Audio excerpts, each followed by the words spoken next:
El consultorio de un médico es el lugar donde tú te sientes más vulnerable, pero también más seguro. Entregas tu vida, tu salud y tu confianza a una persona con un juramento sagrado, un compromiso que se remonta a siglos, el juramento de Hipócrates. Entras a su consulta buscando un remedio, y dejas tu destino en sus manos. Pero, ¿qué pasa cuando ese lugar de sanación se convierte en una silenciosa cámara de muerte, gestionada por un hombre que consideraba la vida como una simple molestia que debía ser eliminada? Tú no estás viendo una historia de un extraño en un callejón oscuro, no es un psicópata que acecha en la noche. Estás viendo la historia del hombre que se sentaba frente a sus víctimas, les sonreía con una calma imperturbable, les administraba una inyección de supuesto consuelo, y en un abrir y cerrar de ojos, las eliminaba. Con 218 víctimas confirmadas, y una sombra de sospecha que se extiende hasta las 250 almas, Harold Shipman es el asesino en serie más prolífico de la historia, una estadística que ningún otro criminal ha logrado siquiera rozar. ¿Y su arma? La misma medicina que juró usar para salvar vidas, una simple, letal y rápida inyección de morfina. Pero el horror de este caso no es solo la cantidad. Es la traición institucional. Es como la ceguera del sistema permitió que este monstruo operara en la luz del día. Quédate, porque te voy a mostrar la arquitectura macabra de su mente y cómo un simple error administrativo se convirtió en el primer indicio de su oscura trayectoria.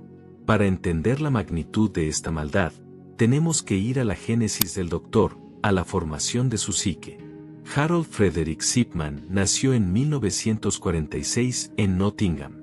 A primera vista, era la personificación de la clase obrera metódica y devota, criado en un hogar metodista estricto.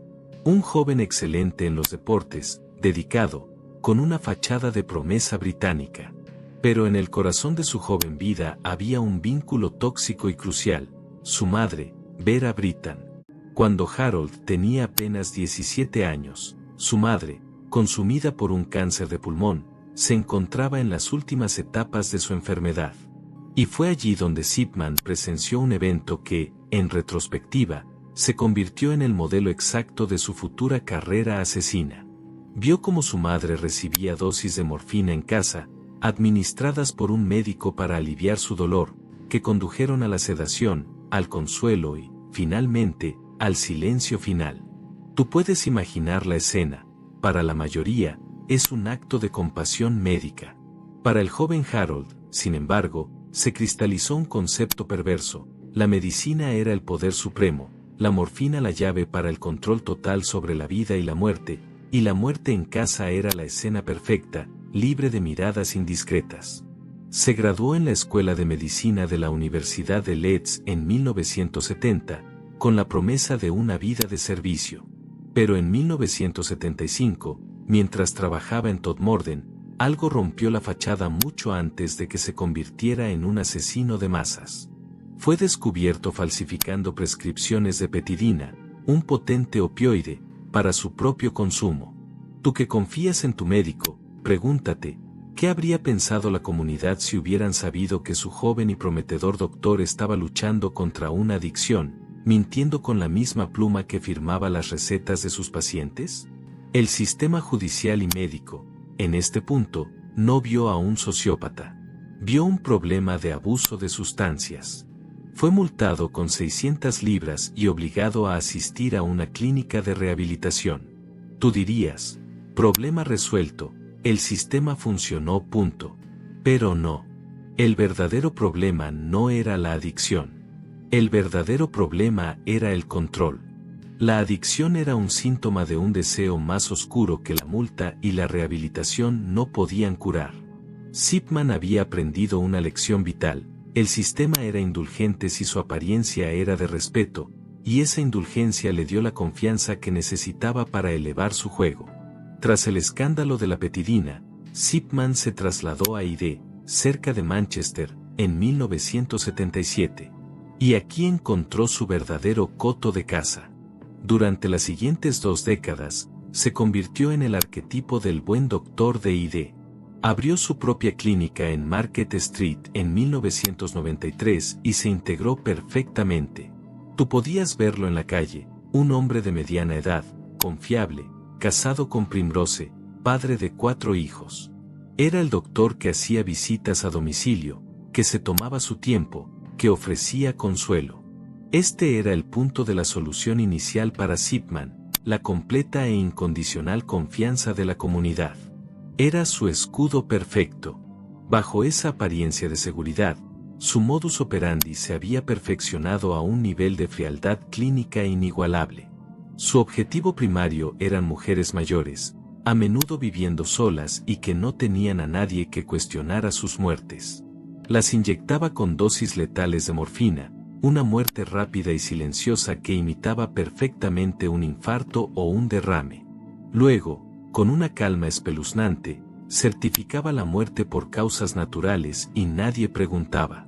Él era el único testigo, el forense de facto. Las muertes se acumulaban, pero se trataba de gente mayor. La media de las víctimas de sus 15 condenas fue de más de 70 años. Tú tienes que darte cuenta, la policía no investiga la muerte de un anciano en casa, certificada por su médico de cabecera de toda la vida. Era la coartada perfecta, la seguridad inexpugnable. Durante casi 2 décadas, Zipman reinó sobre Ide, un asesino serial que no necesitaba máscaras ni callejones oscuros, solo una bata blanca. Las funerarias se llenaban con ataúdes de sus pacientes, listos para la incineración, un proceso que borraría la evidencia tóxica para siempre. Esta era su solución perfecta, la combinación letal de morfina, el certificado de defunción y el anonimato de la muerte natural.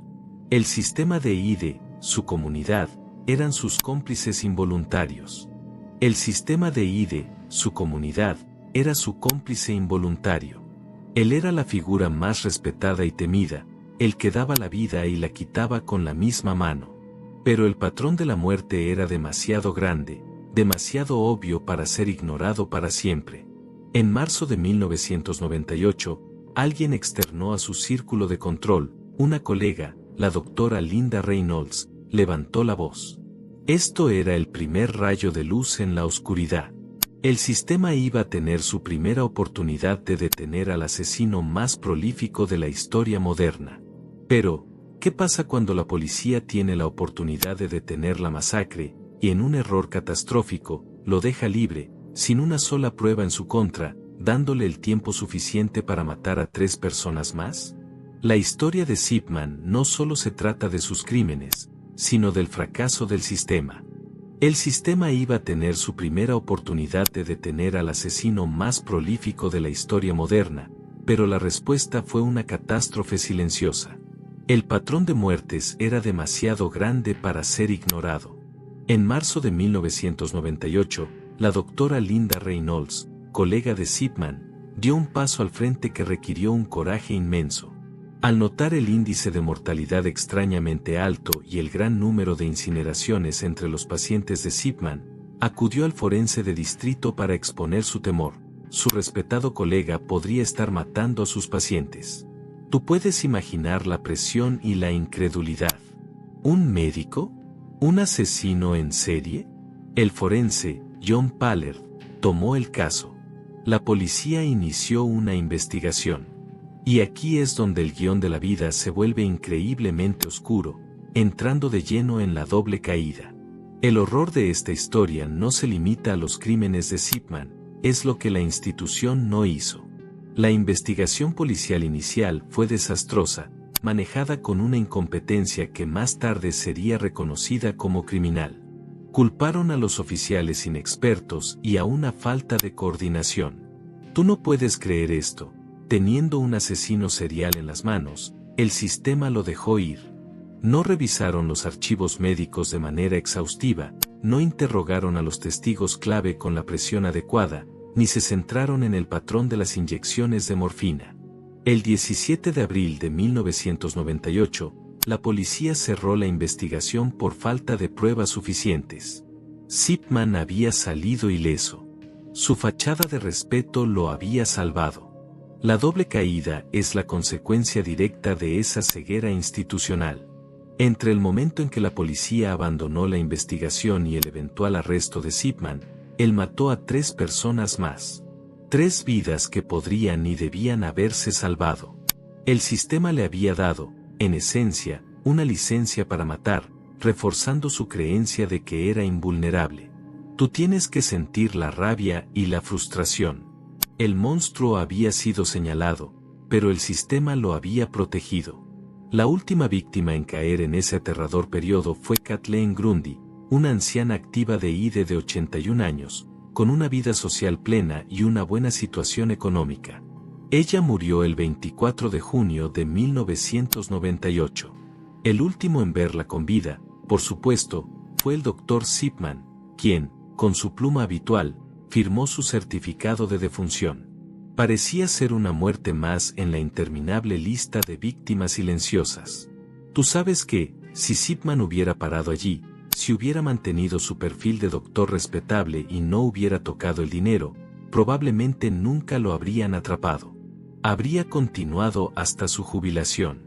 Pero el Dr. Zipman era metódico, sí, pero también era profundamente arrogante.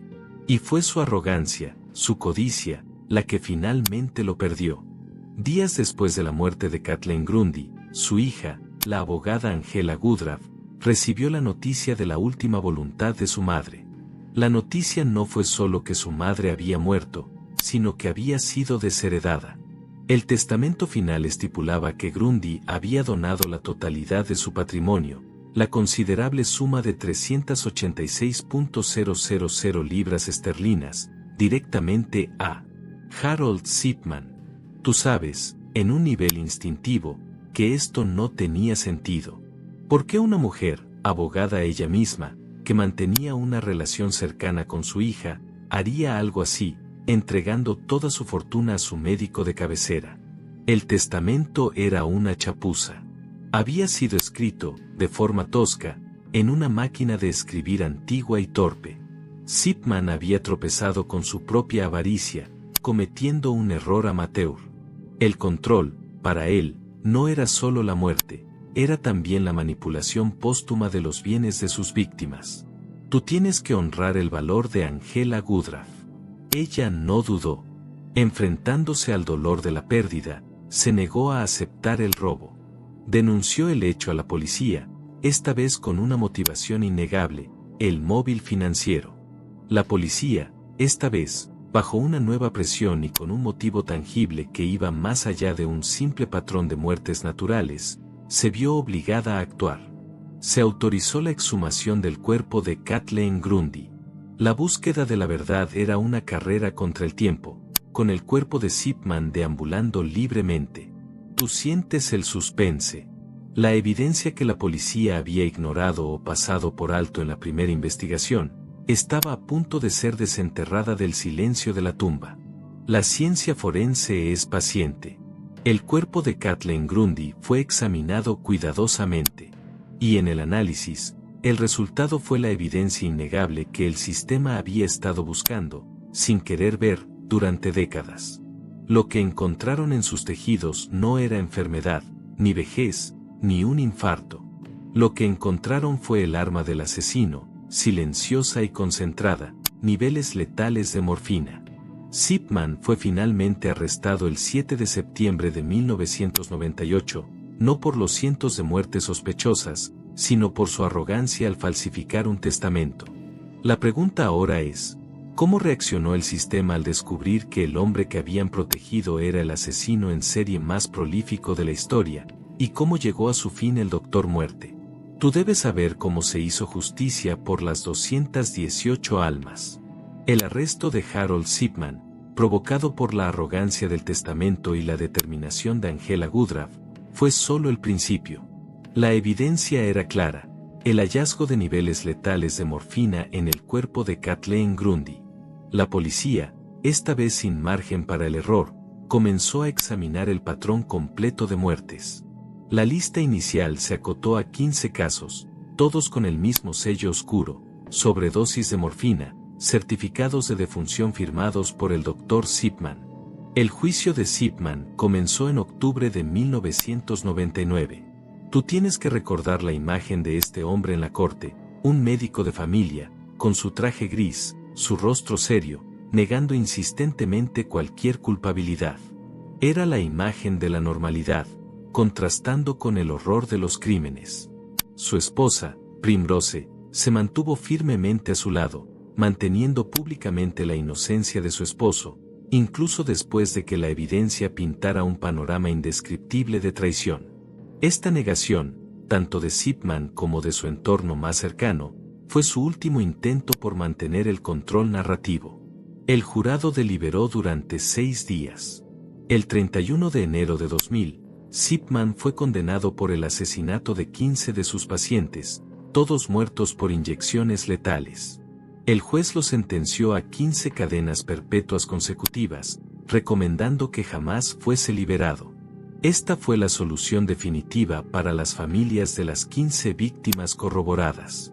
El sistema, aunque tarde y de forma imperfecta, había logrado capturar y encarcelar al monstruo. Sin embargo, la justicia para esas 15 familias fue solo la punta de un aterrador iceberg. Una vez condenado, la policía continuó investigando para determinar el alcance real de la masacre. El número final fue escalofriante. El informe oficial hecho en julio de 2002 concluyó que Zipman había matado a por lo menos 215 pacientes entre 1975 y 1998, a lo largo de su carrera. El informe final, de 2005, elevó el número probable de víctimas a 250. Tú debes procesar esta cifra: 250 vidas, la gran mayoría mujeres mayores, eliminadas por su médico de cabecera a lo largo de más de 2 décadas. Zipman es el único médico británico que ha sido declarado culpable de asesinar a sus pacientes, y su récord de matanza es inigualable en la historia criminal moderna.